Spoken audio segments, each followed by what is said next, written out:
The Case of Charles Dexter Ward by H.P. Lovecraft. Part 4. A Search and an Evocation. Chapter 4. And yet, after all, it was from no step of Mr. Ward's or Dr. Willett's that the next move in this singular case proceeded. The father and the physician, rebuffed and confused by a shadow too shapeless and intangible to combat, had rested uneasily on their oars while the typed notes of young Ward to his parents grew fewer and fewer. Then came the first of the month with its customary financial adjustments, and the clerks at certain banks began a peculiar shaking of heads and telephoning from one to the other. Officials who knew Charles Ward by sight went down to the bungalow to ask why every check of his appearing at this juncture was a clumsy forgery, and were reassured less than they ought to have been, when the youth hoarsely explained that his hand had lately been so much affected by a nervous shock as to make normal writing impossible. He could, he said, form no written characters at all, except with great difficulty, and could prove it by the fact that he had been forced to type all his recent letters, even those to his father and mother, who would bear out the assertion. What made the investigators pause in confusion was not this circumstance alone, for that was nothing unprecedented or fundamentally suspicious, nor even the Pawtuxet gossip, of which one or two of them had caught echoes. It was the muddled discourse of the young man which nonplussed them, implying as it did a virtually total loss of memory concerning important monetary matters, which he had had at his fingertips only a month or two before. Something was wrong, for despite the apparent coherence and rationality of his speech, there could be no normal reason for this ill-concealed blankness on vital points. Moreover, although none of these men knew Ward well, they could not help observing the change in his language and manner. They had heard he was an antiquarian, but even the most hopeless antiquarians do not make daily use of obsolete phraseology and gestures. Altogether, this combination of hoarseness, palsied hands, bad memory, and altered speech and bearing must represent some disturbance or malady of genuine gravity, which no doubt formed the basis of the prevailing odd rumours. And after their departure, the party of officials decided that a talk with the senior Ward was imperative.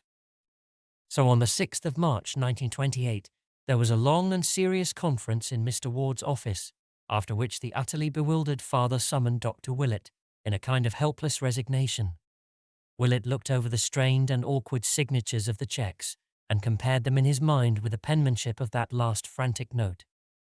Certainly, the change was radical and profound, and yet there was something damnably familiar about the new writing. It had crabbed and archaic tendencies of a very curious sort, and seemed to result from a type of stroke utterly different from that which the youth had always used. It was strange, but where had he seen it before?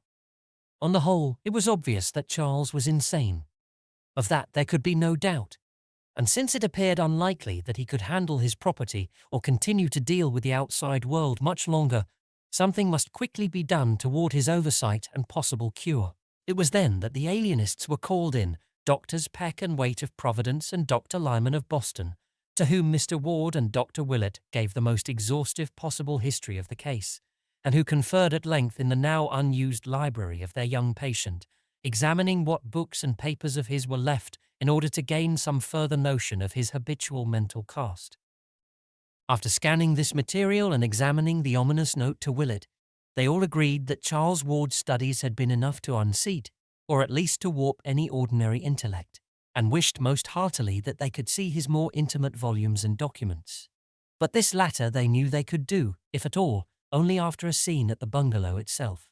Willett now reviewed the whole case with febrile energy, it being at this time that he obtained the statements of the workmen, who had seen Charles find the Cowan documents, and that he collated the incidents of the destroyed newspaper items, looking up the latter at the journal office. On Thursday, the 8th of March, Doctors Willett, Peck, Lyman and Waite, accompanied by Mr. Ward, paid the youth their momentous call, making no concealment of their object and questioning the now acknowledged patient with extreme minuteness.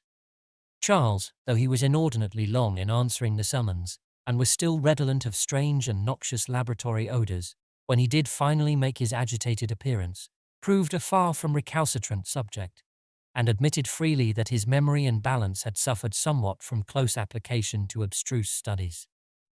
He offered no resistance when his removal to other quarters was insisted upon, and seemed indeed to display a high degree of intelligence as apart from mere memory.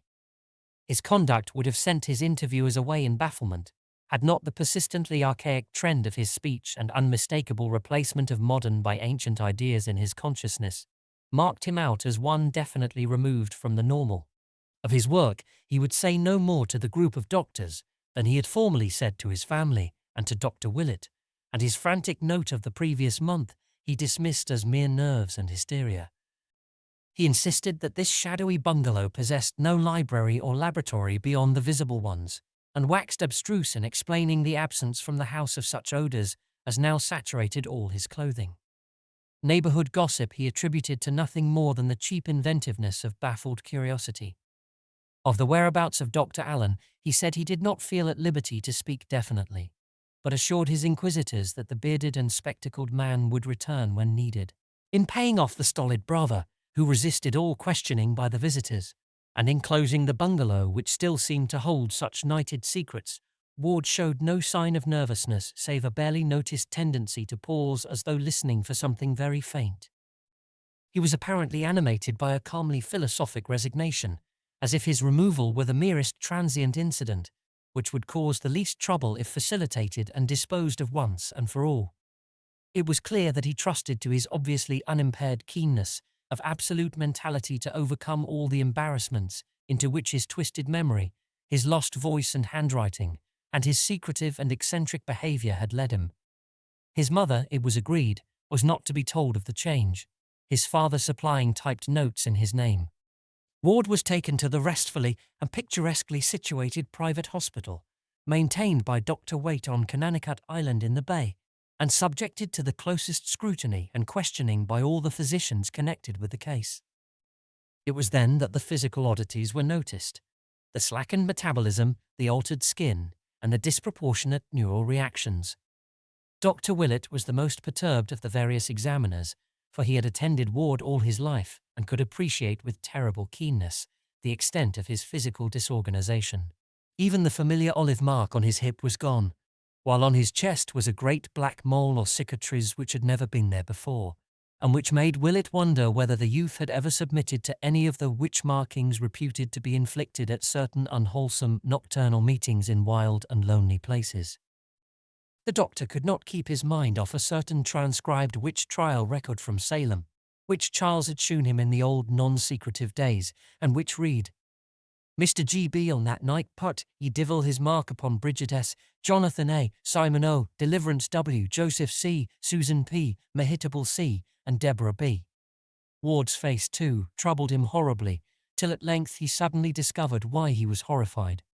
For above the young man's right eye was something which he had never previously noticed. A small scar or pit precisely like that in the crumbled painting of old Joseph Cowan, and perhaps attesting some hideous ritualistic inoculation to which both had submitted at a certain stage of their occult careers.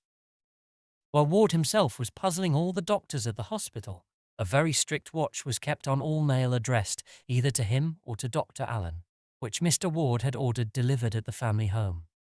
Willett had predicted that very little would be found, since any communications of a vital nature would probably have been exchanged by messenger. But in the latter part of March there did come a letter from Prague for Dr. Allen, which gave both the doctor and the father deep thought. It was in a very crabbed and archaic hand, and though clearly not the effort of a foreigner, showed almost as singular a departure from modern English as the speech of young Ward himself. It read: Kleinstrasse 11, Altstadt, Prague, 11th February 1928. Brother in Olmaz and Metroton. I this day received a mention of what came up from the salts I sent you. It was wrong, and means clearly that ye headstones had been changed when Barnabas got me the specimen. It is often so, as you must be sensible of from the thing you got from ye King's Chapel ground in 1769, and what H got from Old Burying Point in 1690 that was like to end him. I got such a thing in Egypt 75 years gone, from the which came that scar ye boys saw on me here in 1924. As I told you long ago, do not call up that which you cannot put down, either from dead salts or out of ye spheres beyond. Have you words for laying at all times ready, and stop not to be sure when there is any doubt of whom you have. Stones are all changed now in 9 grounds out of 10. You are never sure till you question. I this day heard from H, who has had trouble with the soldiers. He is like to be sorry Transylvania is passed from Hungary to Romania, and would change his seat if the castle weren't so full of what we know. But of this he hath doubtless writ you. In my next sending there will be somewhat from a hill tomb from ye east that will delight you greatly. Meanwhile forget not I am desirous of BF, if you can possibly get him for me. You know G and Falada better than I. Have him up first if you will, but do not use him so hard he will be difficult, for I must speak to him in the end. Yogg-Sothoth Neblod Zin, Simon O. To Mr. J.C. in Providence. Mr. Ward and Dr. Willett paused in utter chaos before this apparent bit of unrelieved insanity. Only by degrees did they absorb what it seemed to imply. So the absent Dr. Allen, and not Charles Ward, had come to be the leading spirit at Pawtuxet. That must explain the wild reference and denunciation in the youth's last frantic letter. And what of this addressing of the bearded and spectacled stranger as Mr. J.C.? There was no escaping the inference, but there are limits to possible monstrosity. Who was Simon O? The old man Ward had visited in Prague 4 years previously. Perhaps, but in the centuries behind there had been another Simon O, Simon Orne, alias Jedediah of Salem, who vanished in 1771, and whose peculiar handwriting Dr. Willett now unmistakably recognized from the photostatic copies of the Orne formulae, which Charles had once shewn him. What horrors and mysteries, what contradictions and contraventions of nature, had come back after a century and a half to harass old Providence with her clustered spires and domes. The father and the old physician, virtually at a loss what to do or think, went to see Charles at the hospital and questioned him as delicately as they could about Dr. Allen, about the Prague visit, and about what he had learned of Simon or Jedediah Orne of Salem. To all these inquiries the youth was politely non-committal, merely barking in his hoarse whisper that he had found Dr. Allen to have a remarkable spiritual rapport with certain souls from the past, and that any correspondent the bearded man might have in Prague would probably be similarly gifted. When they left, Mr. Ward and Dr. Willett realized to their chagrin that they had really been the ones under catechism, and that without imparting anything vital himself, the confined youth had adroitly pumped them of everything the Prague letter had contained. Doctors Peck, Waite and Lyman were not inclined to attach much importance to the strange correspondence of young Ward's companion, for they knew the tendency of kindred eccentrics and monomaniacs to band together, and believed that Charles or Allen had merely unearthed an expatriated counterpart. Perhaps one who had seen Orne's handwriting and copied it in an attempt to pose as the bygone character's reincarnation. Allen himself was perhaps a similar case, and may have persuaded the youth into accepting him as an avatar of the long-dead Cohen. Such things had been known before, and on the same basis the hard-headed doctors disposed of Willett's growing disquiet about Charles Ward's present handwriting, as studied from unpremeditated specimens obtained by various ruses. Willett thought he had placed its odd familiarity at last, and that what it vaguely resembled was the bygone penmanship of old Joseph Cohen himself. But this the other physicians regarded as a phase of imitativeness only to be expected in a mania of this sort, and refused to grant it any importance either favourable or unfavourable. Recognizing this prosaic attitude in his colleagues, Willett advised Mr. Ward to keep to himself the letter which arrived for Dr. Allen on the 2nd of April from Rackus, Transylvania, in a handwriting so intensely and fundamentally like that of the Hutchinson cipher that both father and physician paused in awe before breaking the seal. This read as follows. Castle Ferenczi, 7 March 1928. Dear C. Had a squad of 20 militia up to talk about what the country folk say. Must dig deeper and have less heard. These Romanians plague me damnably, being officious and particular where you could buy a Magyar off with a drink and food. Last month, got me ye sarcophagus of ye 5 sphinxes, from ye Acropolis where he whom I called up said it would be, and I have had 3 talks with what was therein in hummed. It will go to S.O. in Prague directly, and thence to you. It is stubborn, but you know ye way with such. You show wisdom in having less about than before, for there was no need to keep the guards in shape and eating off their heads, and it made much to be found in case of trouble, as you too well know. You can now move and work elsewhere with no killing trouble if needful, though I hope no thing will soon force you to so bothersome a course. I rejoice that you traffic not so much with those outside, for there was ever a mortal peril in it, and you are sensible what it did when you asked protection of one not disposed to give it. You excel me in getting ye formulae so another may say them with success, but Borelus fancied it would be so if just ye right words were had. Does ye boy use them often? I regret that he grows squeamish, as I feared he would when I had him here nigh 15 months, but I'm sensible you know how to deal with him. You can't say him down with ye formula, for that will work only upon such as ye other formula hath called up from salts. But you still have strong hands and knife and pistol, and graves are not hard to dig, nor acids loth to burn. O says you have promised him BF, I must have him after. B goes to you soon, and may he give you what you wish of that dark thing below Memphis. Employ care in what you cal up, and beware of ye boy. It will be ripe in a year's time to have up ye legions from underneath, and then there are no bounds to what shall be ours. Have confidence in what I say, for you know, O and I have had these 150 years more than you to consult these matters in. Nephren-Ka nigh Hadoth, Edward H. For J. Cohen, Esquire, Providence. But if Willett and Mr. Ward refrained from showing this letter to the alienists, they did not refrain from acting upon it themselves. No amount of learned sophistry could controvert the fact that the strangely bearded and spectacled Dr. Allen, of whom Charles's frantic letter had spoken as such a monstrous menace, was in close and sinister correspondence with two inexplicable creatures whom Ward had visited in his travels and who plainly claimed to be survivals or avatars of Kerwin's old Salem colleagues.